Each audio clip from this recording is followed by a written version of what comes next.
ভোরের আলো ফুটে উঠতেই খুলে দেওয়া হলো রহস্যে ঢাকা ১৩টি দান বাক্স। হাজারো মানুষের বিশ্বাস, কোটি কোটি টাকার দান আর আধ্যাত্মিক ইতিহাসের মিলনস্থল কিশোরগঞ্জের ঐতিহাসিক পাগলা মসজিদ। শনিবার সকাল ৭টা ১৫ শুরু হয়েছে দান বাক্স খোলার আনুষ্ঠানিকতা। প্রায় ৪ মাস ১৮ দিন পর আবারও উন্মুক্ত হলো এই ভান্ডার। গতবার এবছরের ১২ এপ্রিল দান বাক্স খোলা হয়েছিল। তখন সংগ্রহ হয়েছিল ৯,১৭,০০,০০০ টাকার বেশি। সঙ্গে ছিল স্বর্ণালংকার, বৈদেশিক মুদ্রা ও নানা মূল্যবান সম্পদ। তাই এবারের প্রত্যাশা আরও বড়।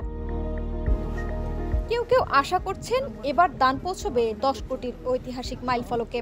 গণনার কাজে অংশ নিয়েছেন প্রায় ৪০০ জন শিক্ষক, শিক্ষার্থী, ব্যাংক কর্মকর্তা এবং স্বেচ্ছাসেবকরা। সংগ্রহীত টাকা বস্তায় ভরে রাখা হচ্ছে মসজিদের মেঝেতে। সেখানেই চলছে একে একে গণনার কাজ।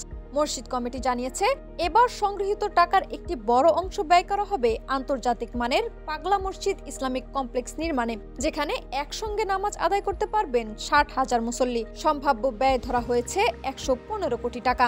বাংলাদেশের ধর্মীয় ও সামাজিক জীবনে অনন্য দৃষ্টান্ত এই মসজিদ। আজকের দান বাক্স খোলার পর থেকে এখনো অবধি প্রায় ৮ কোটি টাকা গণনা করা হয়েছে। তবে গণনার কাজ এখনো চলমান। তাহলে কি নতুন কোনো রেকর্ড করতে চলেছে পাগলা মসজিদ?